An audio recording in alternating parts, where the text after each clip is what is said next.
Am I sharing yet? Not yet. We go to meeting in progress. Welcome, everybody, to another RPIrates special tutorial. Tonight, we are talking about the tidyverse. The tidyverse, some of you have probably seen glimmers of it. It is a suite of packages that are kind of consistently designed to transform data in a particular way using a particular philosophy. Most of what this tutorial will cover is one package called dplyr, and a couple other utility packages work with it. But what I'm going to start off by doing is kind of talk about the bigger picture. Now, just a little philosophy. Those of you in any of Kristen Bennett's classes have heard us repeat that 80% of data analysis is cleaning your data, getting your data ready for production. It's attributed to Dasu and Johnson, but it keeps getting repeated everywhere, and it really is true. There's kind of two things that we're going to talk about. One is manipulating data frames in different ways, slicing and dicing, and in some cases doing summary calculations, all using this tidyverse approach. And we're going to show how it leads to more literate code, more easily understood code. The way we're going to present a lot of what we do in this talk is we're going to show you what the base R alternative is. And we do that for a couple of reasons. One is you may understand the base R way to do it, so you'll get the relevance of the tidy approach. But we also, in some cases, show you how arcane and complicated it is to do some of this stuff in base R and how much easier it is to do in the tidyverse. So there's two philosophies on teaching new people to R, the tidyverse. One philosophy, and we have some teachers at RPI that believe this, is now just stick to base R. You're going to confuse them.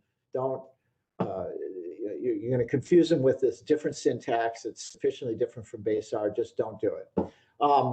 And the other view is tidyverse is the way that the industry is trending. This is kind of the standard for transforming the data now. And tidyverse combined with ggplot is kind of the minimum set of skills. So the responsible thing to do is to actually not teach you the ways of doing, the base R ways of doing certain things that you won't be using.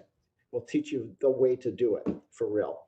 And it speeds things up. It makes things, it helps you understand things. So that's, and those of you in IDM and some of the other courses, data analytics research or health analytics challenge lab, know that we go straight to the tidyverse, straight to ggplot. That's the philosophy. Okay, so this is kind of a very simple sketch of the tidyverse universe, and also kind of data flow in general. Some of these packages are standard when you install tidyverse. Some of them are complementary. But basically, when you're working with data, you import, you tidy, which may mean sort of reshaping from wide to long. We will talk about that in the second half of this talk. Then you use dplyr for the slicing and dicing, the filtering of rows, the selecting of columns, other kinds of transformations.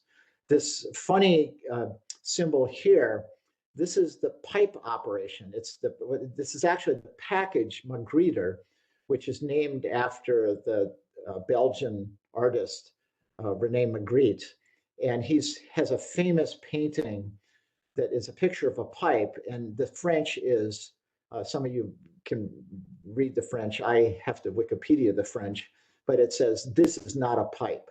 So it's kind of a play on, his this famous painting. And then, of course, there's the visualization, one of which is ggplot, which is, I think ggplot is installed separately. I don't think it's built into tidyverse because tidyverse has enough packages itself. And then there's the communication, one of which, in particular in our courses, is our Markdown, creating notebooks, creating documents that mix markup and your R code. So this is kind of the big picture of the tidyverse. But if you actually go to the tidyverse packages website, you will kind of see a much nicer explanation of each of these packages. Oh, I'm sorry, ggplot2 is actually installed when you install tidyverse. ggplot2, that was our tutorial last week during RPIrates. dplyr is the bulk of what you'll do when you create a tidyverse pipeline: the slicing, the dicing, the selection, the filtering, and other kinds of grouping. Tidyr gives you some of this reshaping functionality, gathering, that sort of thing. Reader is a kind of if you're familiar with read.csv or read.xls, those sorts of things in base R, Reader is a bit smarter and a bit more functional approach to importing data sets. It gives you a number of different import capabilities, different ways to read with different delimiters. Per is actually, it's kind of a built-in expansion capability for tidyverse. It gives you a way to, using functional programming techniques, to functionally express things that you would normally resort to loops in. And if you have an interest in or any experience in functional programming, I'd really encourage you to kind of explore this aspect to really create some sweet data pipelines. Tibble is the best way to describe it. Is it's a whole set of functions related to what are essentially smart tables, or kind of this intersection between tables and data frames. Stringer is a set of power tools for manipulating strings. Forcats is a whole set of functions that help you manipulate categorical variables. I got to tell you, the past couple of days I've been working with some survey data, and some of the functions from Forcats are just really wonderful. So those are what are installed automatically when you install tidyverse, the package. So it's kind of a meta package, but there are several other packages that are really useful. I'll skip over some of these import ones because they're kind of esoteric. In the wrangling, Lubridate is an amazing package for dealing with dates. One of the #1 problems that you have when you're working with real data is that so many data sets will have different formatting of their dates, and they'll have the year here, the year there, the month and the day in different places. Some will have time, some won't have time.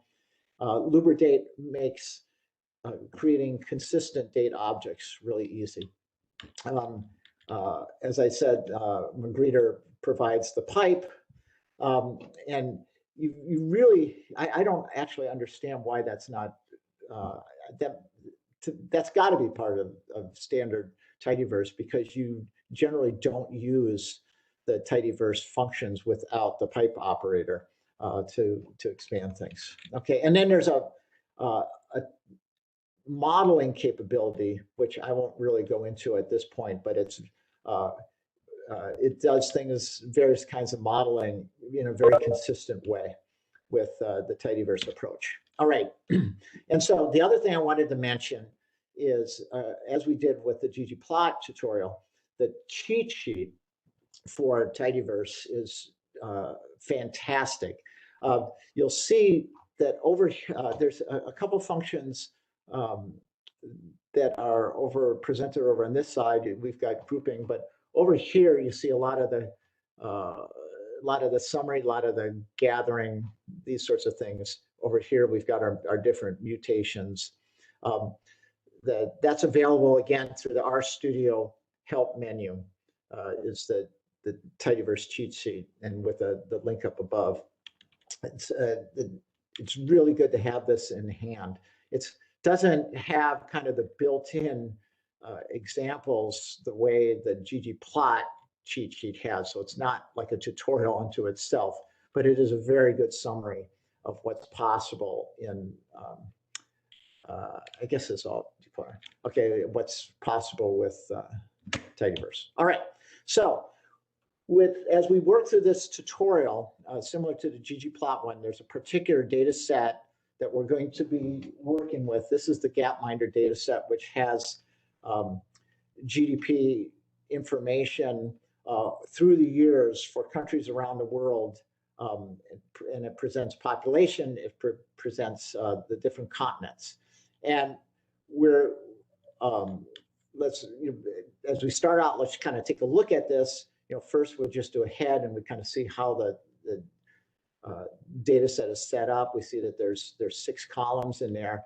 And a couple things to notice about this is, some of these columns are identifier columns, some of these columns are data columns.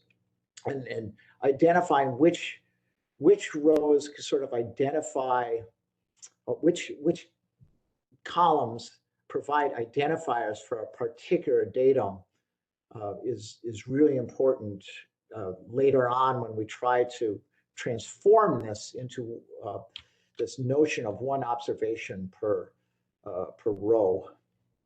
Okay, just to see how we did when we imported this data set, let's look at the types of the different columns. We see that country has been represented as a factor. That means that R found that there was only certain, there was 142 different levels in amongst the 1704 observations. There's essentially 142 different country values that were reused. It correctly took the year, the population, the life expectancy, and the GDP per cap in as numbers, and also it correctly interpreted the continent as a factor. So there were 5 different continents spread along the 1,704 observations. So, all right, that means that we're ready to do some data stuff here, okay? Now, let's think about if we wanted to do some operation like the mean. How would we do the mean for different continents? If we're working with base R, we know that we would slice this using the index. It's a data frame, so we'd need to have some condition to select the rows with the continent equal to a particular value. So we see here, to get the mean for all of the Africa, the mean of the GDP per cap for the African countries, we would have to select that in this way. So this is applying the mean to this column of the data frame that results when we do this selection. And the same thing for Americas, the same thing for Asia.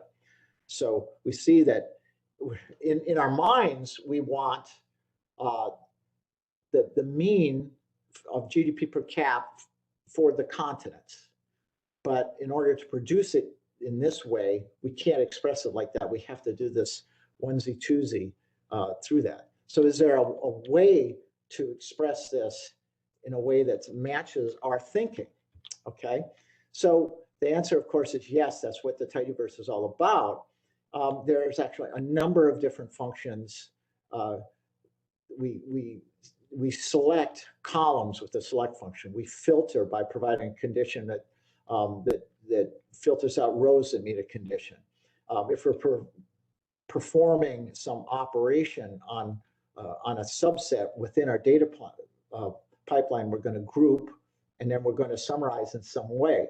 If we're going to add an additional column, we use the mutate, it's mutating the data frame that we're passing along.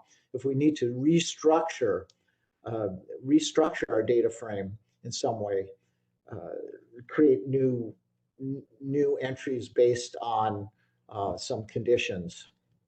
A range is what does that. So I actually, so in preparing this presentation, I actually just install all of tidyverse, but you would, if you just wanted the dplyr functions, it's, you know, it's a CRAN package, so it's just a simple install and invoke it. All right, so visually, let's take a look at this dplyr select. This is, so let's look at this. So we're going to abandon this syntax very soon, but for this slide, we're going to show one way to apply the select function. So our new data frame that we're creating we're going to select from the Gapminder data frame these columns, this list of columns, the year, the country, and the GDP per cap. Let's take a look at that. We'll do the head, and we see that's what we have. Visually, we can see what that looks like. We got our A, B, C, D columns, and we're selecting, in this case, the A and C from that to produce this new data frame. Okay, and if we try to do this same operation with dplyr, how would we do that? Well, we're using our index syntax. So we want all of the rows. So that first, to the left of that comma in our index is empty. And we give it a list or a vector of the specific columns that we want to keep. We're doing it by name because it's a data frame. That's often the easiest way to do it. We could have also specified the column indices. And I'll repeat this over and over and over again. When you're working with data frames that are from real data, it's really wise to use the names of the columns. You never know when that the person or organization that's creating that data might change the order of things. And if you depend on specific indices, it could really mess you up. So it's good to use names whenever possible. And as I've said to others, this is exactly what happens to us about once a month with COVID data being provided by any number of sources. They'll change the order of things. All right, so this achieves the same result, but let's take another look at this. Let's actually look at the syntax we usually use when we're creating a dplyr pipeline. What we usually do is we use this pipe operator. We pass our data frame into one or more functions which transform it. And when we do that, the first parameter is always assumed in these tidyverse compatible functions is always assumed to be the data frame that's supplying it. So we see here, all we have to have as our parameters is the columns that we want to select. So Gapminder is passed into the select function with these as our columns, and we use, the convention is to use the left assignment arrow. Sometimes you will see instead of this, a right assignment arrow, but it's, and it works, but it is not what people expect to see. It's created because people say, well, the pipe is moving to the right, so why don't we make the assignment at the end? It's just not intuitive when you're reading the code. People don't expect to see it.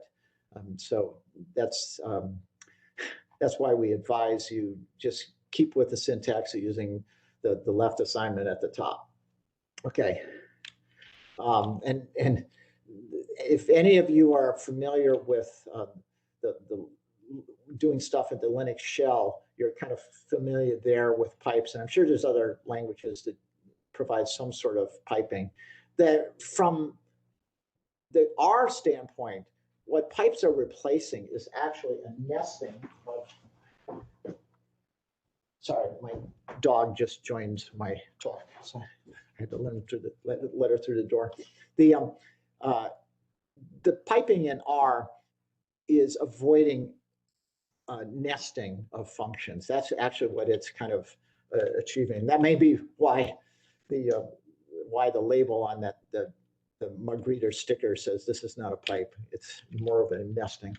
Okay, so selecting gave us columns. How do we select rows of interest? Well, we present the value that we're looking for. So here we see we're again, launching our data frame down this pipe. The first thing we're doing is we're going to filter out those rows where continent, filter or keep, filter in the rows where continent is equal to Africa. Okay, then we're taking that result and we're going to subset out the columns that we need. So now this is really interesting. The order is very important because we're filtering this based on the continent, but our actual resulting data frame does not include the continent in it. We're producing, because as you see from the name of the data frame we're creating, the fact that it's Africa is in the name. So we're removing that continent. So you can imagine if you reverse the order of these, you select the columns, and then you tried to filter based on continent, you could do it because you've removed that continent column by virtue of your select. So you've got to think in terms of how you're transforming this, the slicing and then the dicing, or the dicing and then the slicing. Okay, so this was one way for us to do this summarization. Okay, now how would we subset out these different groups and based on different criteria, and then produce sort of aggregate calculations, summary statistics, or what have you? Okay, so let's this harkens back to what we said before. How would we subset out this the GDP per cap and calculate it for each of these continents? Now here we're going along. We did this is slightly different than what we did before, but it's so we're having to for each column where a condition is met, the continent is equal to a particular value, we're producing this resulting value. Okay, and that would end up being presumably in some vector. Okay, so it's a lot of annoying and repetitive code, and it's not very systematic. Okay, now then if we wanted to turn around and add this to the data frame, so create a new data frame, a new row in the data frame with these values in it, we're going to have to go through this operation of initializing a new column. So we're calling this the mean continent GDP. Then what we're going to do is for each of the rows where the continent has this particular value, we're going to write into this vector this value that we just created. Okay, so you have this lengthy piece of rather inelegant code, and the biggest problem with this is the operation you're trying to perform is pretty simple. It's for every observation where the content is a particular value, I want to tally those up, and I want to write in this mean GDP per cap for that continent. Okay, so what's the more literate way to do this? Well, this is a kind of an abstract view of how how tidyverse has you do this. We've got our starting data frame there with X has A's, B's, C's, and Y has different values. And what we want to do is similar to the continent question. We want to separate out all of the A's, separate out all the B's, separate out all the C's, group by the values in the X column, and find the mean of the values in the Y column for those values of X. And then in this case, write out a new structure where we have those values tallied up. So this is called split, where we're doing this grouping operation. Apply, where we're applying some function, in this case it's mean, and then combine, we're bringing it back together in some way. That some way could be creating a standalone data frame, like what you see here, or it could be writing it back into the original data frame as a third column with those values in it. Okay. Okay, so what we're going to do is on the next slide, we're going to actually do this. And since this is an actual R Markdown document, I've got this stupid little thing here where I actually initialize that column. I null it out so I can write over it nicely. Okay, so here we visualize the tidyverse group by function. So we start off with that data frame, and we're paying attention to the A column where we've got these values that we're going to do our grouping by. We're telling it to, we're taking our starting data frame, piping it into the group by, and we're saying group by the values in column A. Okay, and so we have we have these three resulting data frames, but those are in memory. And this is something really important. This line that you see here it's not a standalone line. It's when you do a group by, you're expecting that you are going to pass that into another function to do something with that. Maybe it's a summarize. Maybe you're going to apply some function to summarize it and create a new result. Or maybe it's a mutate, where you're going to create a new column in your data frame based on the function applied to these groups. But you would not do what you see here. You would not stop here, is what I'm trying to say. Okay, so let's look at the first option, which is the summarize. That's going to create a standalone result. Okay, so let's look at our code up here. We see our Gapminder data frame being piped into the group by. We're grouping by the continent column, and then we're taking that result and we're passing it into the summarize function. And what we're doing, summarize is creating in a new data frame a column called mean GDP per cap, and that new column is defined as the mean of the GDP per cap. Okay, so this will do it for the all values of continent. It's going to create this new thing. So if we look at do a head on what this new data frame looks like, we see our different our different continent values. Remember, there were 5 continents, and we see the values that were calculated, the mean GDP per caps. So it went through and it picked out all of those continents. It grouped them, and then and for each of those, and in this case, it would have been 5 sub data frames that are inside this pipe. It performs this summarize operation on that column for each one of those and stuffs that into this new resulting. So we can kind of see schematically what this looks like. Here we have that first part, which is that group by column A, and then here we have the means being calculated. Mean B is equal to mean of the B, and this result would be written down there. Okay. Now, what's cool is, so that's cool enough. That makes things a lot easier.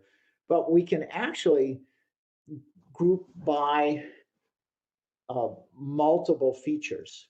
So not just the continent, but maybe continent and something else. So here, what we're doing is we actually want that GDP per cap to be based on unique continent and year combinations.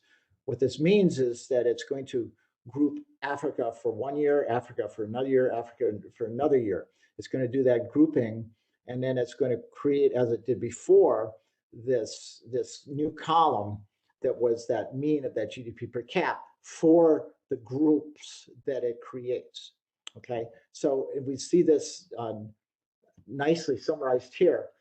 So there's it's difficult to see in this example exactly what it did, because there are quite a few years that are represented by the data set, but we get just for this little snippet of Africa as a continent, we see what it did.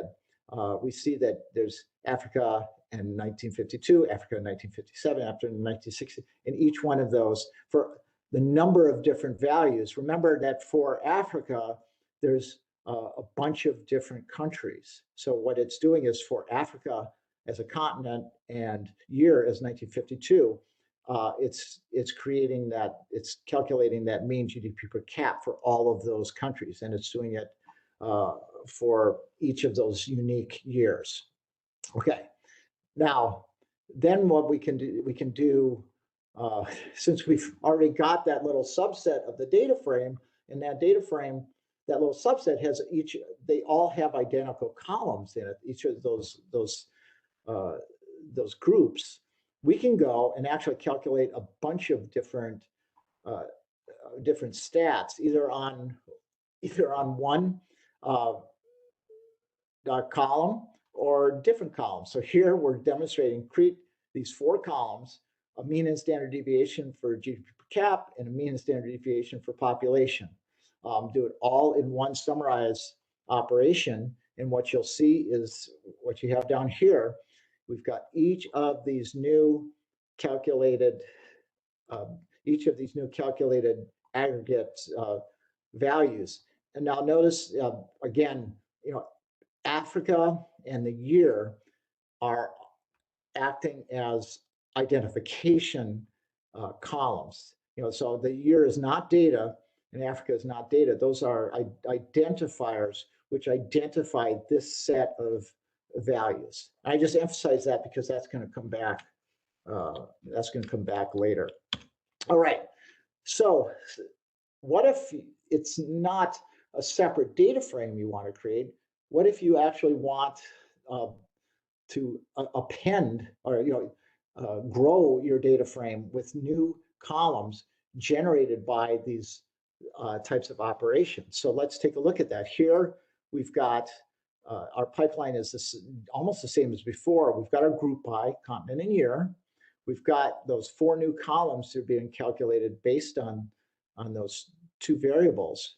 But instead of summarize, we've got this mutate operation. So what this is doing is it's extending our data frame with new columns. Now notice we haven't done a select in there, so we still have all of our originals, all of our original columns.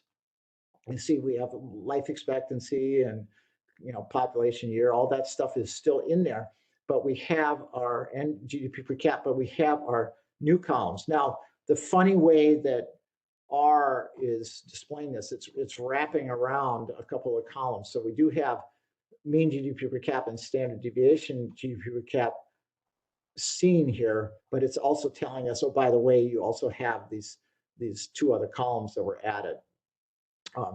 So what we've done now, and what it's automatically going to do is write the correct values into the columns, into the rows, I should say, where you've got these unique combinations of year and continent, Okay, and that may happen. So here our country is Afghanistan, but Asia has a number of different countries in it. So wherever, so on a different country in Asia, where you've got that same combination, 1952 in Asia, it will write these values in, because that's how we defined it.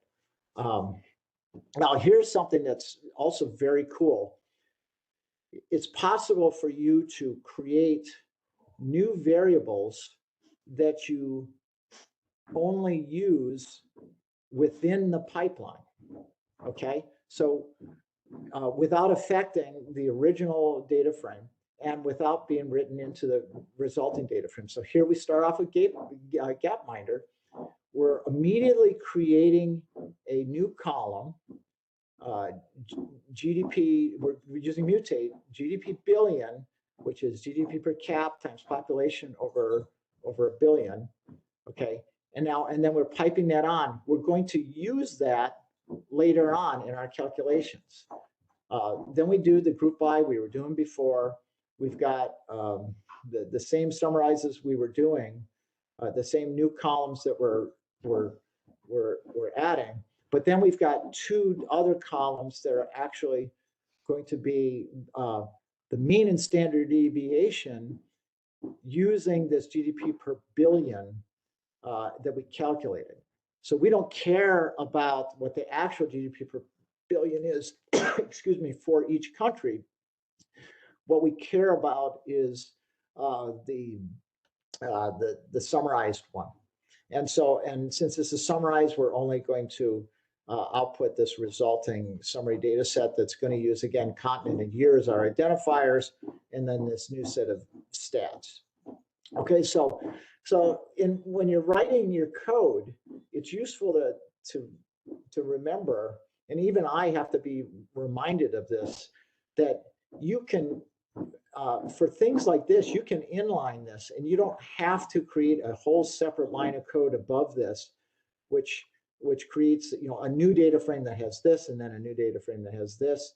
Just do it in line, almost like a temporary calculation within your pipeline. Well, it is a temporary one. So, and this really emphasizes the fact that this is something that this stuff is only existing as it's being processed, dropped through the pipeline. Okay, and so we can see down below what that looks like. Okay, now a range is useful for arranging it, rearranging or ordering. So you think, how do I reorder this based on particular things? Sometimes it's important. Sometimes order matters. Yeah, order doesn't always matter, but sometimes the order of the actual data frame does matter. And so let's take a look at this. Here, as we work through it, it's the same data frame that we were processing before, but we're going to pipe this result into a range. We're going to say, now look at this.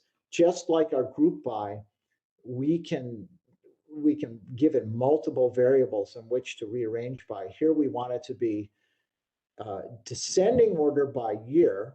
So newest year, most recent year first, and alphabetical order by continent. Okay. Now, what's that going to do is if we see this arrangement here, so it's alphabetical order by continent and then descending year as it's going to go through it. So again, this is if order matters. This is really cool. And those of you who are familiar with Excel, you know that this is just like or Excel or Google Sheets, whatever spreadsheet you use. You think of how many times you have sorted your data based on you've got the first column that you're sorting by, and you decide, you know, ascending or descending. Then maybe you've got a second column and ascending or descending, a third column. This is what a range does. It's exactly the same thing. Okay. And again, you know, you have to decide whether that's important or not. It's not always the order of your data frame is not always important, and sometimes you don't want to change it, but it's up to you. Okay, so kind of summarizing the dplyr slicing and dicing part of this talk. Let's give me a second here. I need to do I just need to do a check here. I got to crank through this next part. The most important, most important part of this talk is the dplyr stuff. It's meant to be more readable, and by that is it's meant to be to help the idea of what you're trying to do come through more clearly, more literally. It's helping you try to do more with a small set of instructions and closer to the big chunks of what you're trying to do. And a big part of that. Now here is this, I mentioned earlier that what Magritte does, what the pipes do is really getting away from the nesting. If you were to try to express this set of functions by nesting, this is what it would look like. And think of it, what did we do last? The last thing we did was arrange. So arrange is the last function we apply. What goes first in tidyverse functions? It's a data frame. So this first parameter in arrange is this operation that we passed off. What was the next last thing we did? That was the mutate, okay? And mutate operated on a data frame that was passed in before. That stuff was defined by the group by. So we see if we did not have piping, we would have this crazy nesting, which is hard to read. So this combination of this standard set of functions and the ability to pipe those together really makes it really readable. Okay, so the second part is kind of tedious, but what we're trying to do is the bottom line of all of it is to help you understand this notion of tidy data. Tidy data is this idea that you've got one variable per column, one observation per row. Okay, so and that's sometimes called long data. So if you've got a series of operations of heart rates or whatever, or patient data, sensor data, whatever it might be, this is this notion that you've got to, as you take a single observation, that's going to be a row. You're not putting the values from different observations, say, in different columns. You've got one variable in a column, so maybe it's heart rate, maybe it's blood pressure, whatever. And as you go through, you've got those observations. What we're going to do is kind of take our data and kind of manipulate it into both wide and long or tidy things. Okay. So let's kind of look at some examples here using, these are some simple toy examples. If we look at this one that we call wide, this is an example where it's not one observation per row. See, Wilbur's heart rate is each of the different heart rates at these different times are in different columns. Say with Petunia, same with Gregory. And the other thing to note is this column is not we don't know what that time is. That column, maybe it's maybe they literally mean there's some timestamp associated with that, but that's not a variable. That is actually a value. The Wilbur's heart rate at time 1 is this. Wilbur's heart rate at time 2 is this. So where's the variable name for the heart rate? It's like in the file name or something. So we don't know what the variables are. We don't know what these times necessarily are. Alternatively, let's look at what we call long. This is closer to what we mean when we talk about tidy. We see there's one observation per line. Wilbur's heart rate at time 1. Wilbur's heart rate at time 2. Petunia's heart rate at time 1. This chart indicated that they're all being sampled at the same time, so this makes sense, but this is what we see. So we've got one variable, heart rate. We've got the different values for the different observations. Okay. And this is, I'll tell you, this fits the definition of tidy data. Okay. Again, we're kind of depicting it figurative, visually. We can kind of see this difference here. And you'll find in working with a lot of the R packages, they're under most circumstances, having this tidy data structure, and particularly data frames that you're going to pass through tidyverse pipes, you really want those tidy. You want this long structure. There are some things that work on wide data, but I won't spend a lot of time going there. Okay. So now here's the thing that's kind of interesting. Let's look at this Gapminder data. It's kind of got things kind of mixed up a little bit. The text kind of claims that it's not exactly long and it's not exactly wide. What's going on is it's kind of, you've got 3 observation variables, which is fine. You can have n many observation variables, but you don't have the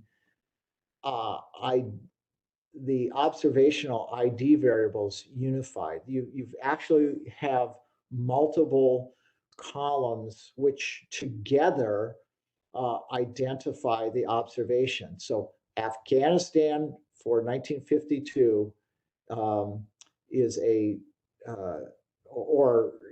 Afghanistan for 1952 is a particular observation. Afghanistan for 1957 is a particular observation. If we were looking for other kinds of summaries, we might consider it a continent, but the continent is an ID as well. They're not kind of orthogonal to each other. So, country, year, and continent combined is kind of extra information. Okay, so we're going to talk about how do we transform this into a different structure. The tidier package it provides a set of functions for processing these structures nicely that help you to do things. So here, what we're going to do is there's a special in this boot camp that I've given over the years. We've got a special form of the Gapminder data set, which is what we're calling wide. Okay, and so that's intentionally what it is doing is, remember the wide example where different heart rates were given in different columns. What we see here is that's sort of replicated. What we have for a country, we've got different GDP per caps for each year as a separate column. We've got different life expectancies for a year as separate columns. So we've got multiple GDP per caps, one for each year, et cetera. So we've got this incredibly bogusly wide data set. And the purpose of this is for us to actually do some transformations to make it long. And so we're going to show how we are actually going to construct that. So the first thing we're going to do is we're actually going to turn these columns, which actually have some information into them. We're going to turn these into a data column. So we're going to use this. We're passing in our wide data structure. We're going to use the gather. We're going to create. So the format of gather is the column name of the column name for the new labels that are constructed from the old one, the old individual ones, and we're going to call it observation type and year. A new column name that's going to be for our values, the observation values, and then the columns to, using the index format, the columns to use to construct these values from. And so what this is going to do, we only see in the head here, this GDP per cap, but what this is actually doing is for every observational piece of data, each of the columns that is in rows or columns 3 through 38, it is going to turn those into a set of values. So essentially, unique observations. Observation type year is the column name, and each of these is almost like a factor indicating that the type of observation and what it is. So this is equivalent to saying the heart rate value for 1952 is this. That's similar to what it is. So it's the new column and the amalgamated, the aggregated value that's based on that. Okay, so let's kind of continue down this flow. Did I miss anything? No, I'm doing it right. Okay, now we can then go through and kind of very careful. We have the ability to then take those values and kind of break them apart, parse them in different ways. And there's a whole set of capabilities. You know, the standard ones in terms of what to select, what not to select, which is what I showed in that. So when I say this is actually a typo here, it's this tidier select. That I don't think there should be any. There shouldn't be parentheses there. It's how you're selecting the columns. And I, in the previous example, used indices, but you can use conditions like starts with population, starts with life expectancy, starts with GDP per cap. And what it's going to do is create, it's going to create based on that. So if we look at this example, you see that it's selecting at the observation type year, starting with population and the values that are associated with that. And then we can tell it what columns to ignore, just as with this is our convention in base R using indices. We can use minus signs to remove columns. You know, so we see here.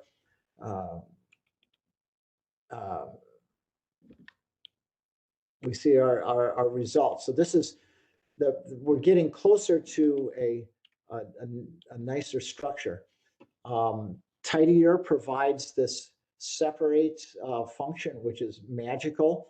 It's basically, we're telling it what which column, and we notice here we produced this observation type year column. We're saying now take the values that you find in that column, split them apart into separate columns, observation type and year, and your separator is going to be that underscore. So now what we've done is we've said our observation type is GDP per cap. We know that there was only a fixed set of different observation types of GDP per cap. There was population, there was others, and separate out the year. So now we've got something that's getting closer to sort of the kind of data frame that we talked about, where you've got like a heart rate and when was the heart rate taken and the value for that heart rate. This is really, so again, this is a manufactured example based on that Gapminder data set, but you can think of different kinds of data sets that you would be provided with that need to go through this kind of transformation, where to get it so it's down to the observation. And there are many, maybe in projects that you'll have in Intro to Data Math or internships with Data INCITE or in data analytics research in the fall. where you've got these real data sets that are really messy, and you need to slice them and dice them like this. Okay.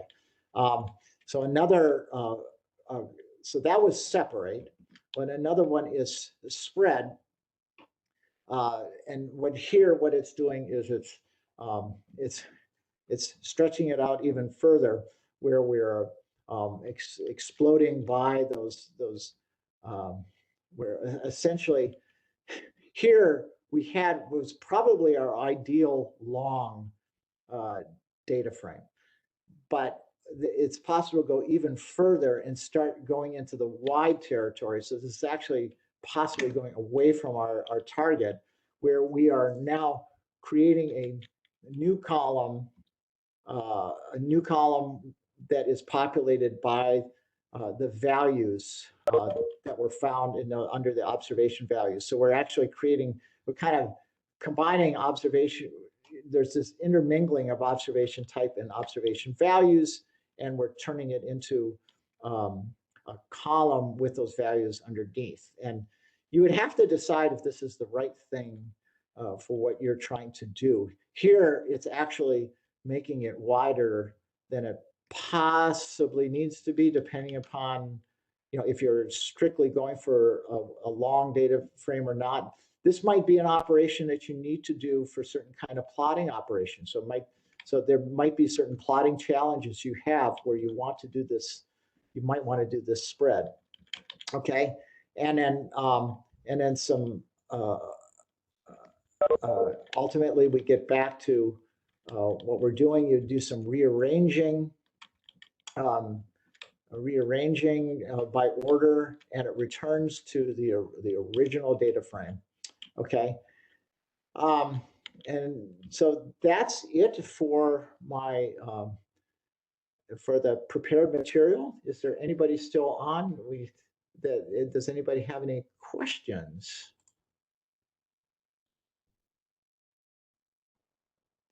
My other people kind of bugged out. If that's it. I have a quick question about the separate one. Yeah, you know what? Let me wrap up let me say end the recording, because I am recording, and then we'll go on to questions. So thank you, everybody who are listening to the recording, and those of you who attended live. Okay.